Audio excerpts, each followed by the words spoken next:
दोस्तों last video में हमने जाना था CSS कमेंट्स के बारे में। इस वीडियो में हम जानेंगे CSS कलर्स के बारे में। हमें HTML के अंदर अलग अलग टैग्स को कलराइज करना होता है। कई बार हम किसी HTML एलिमेंट की बैकग्राउंड चेंज करते हैं, कभी कलर्स को चेंज करते हैं टेक्स्ट के अंदर, कभी कभी आइकन्स के कलर को चेंज करते हैं, कभी कभी बॉक्स शैडो देते हैं, शैडो का कलर हम चेंज करते हैं। तो इन सब चीज़ के लिए हमें लगता है कलर्स। तो CSS के अंदर कलर लिखने के कुछ कन्वेंशंस होते हैं। उसमें इसी में मैं लिखता हूँ।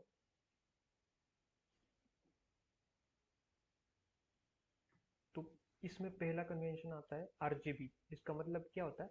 Red green blue. और इसको लिखने का तरीका क्या है? इसके अंदर RGB फंक्शन होता है, उसके साथ एक ब्रैकेट आता है। ब्रैकेट में हमें 3 वैल्यू स्पेसिफाई करनी होती है। अब इन 3 वैल्यू का मतलब क्या है?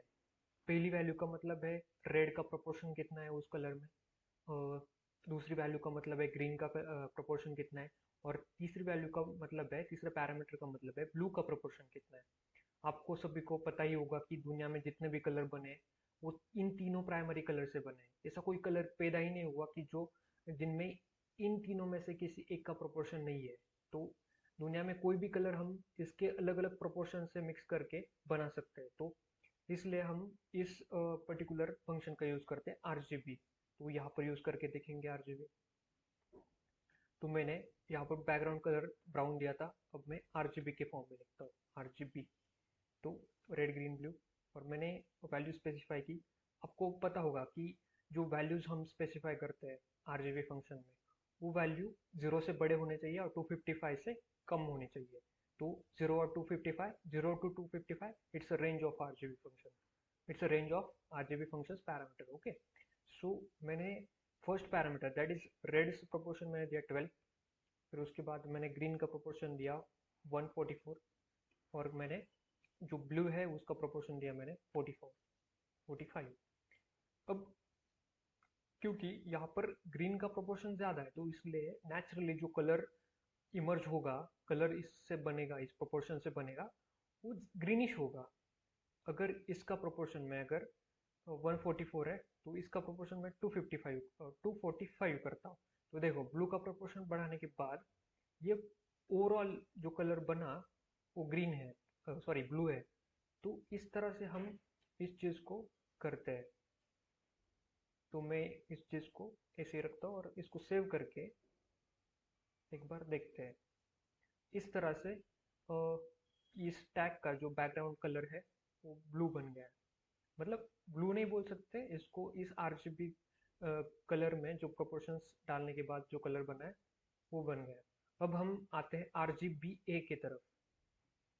ये जो पैरामीटर होता है वो ओपेसिटी का होता है। जो ट्रांसपेरेंसी हमें चाहिए उसके लिए होता है। अगर मैंने इसको 0.1 किया तो देखते हैं, और इसका प्रोपोर्शन 0 to 1 होता है।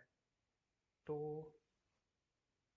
यहाँ पर 0.1 करने के बाद देखो इस तरह से ट्रांसपेरेंट हो चुका है कि ये कलर सब मतलब फेंट लग रहा है बहुत।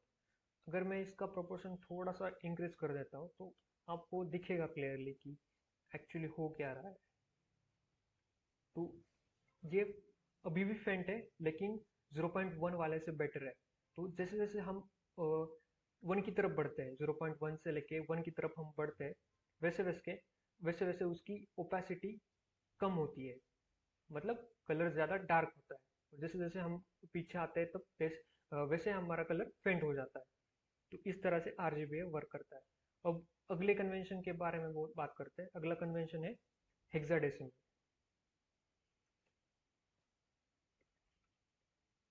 हेक्साडेसिमल के अंदर जो वैल्यूज हम लिखते हैं वो हैश से स्टार्ट होती है।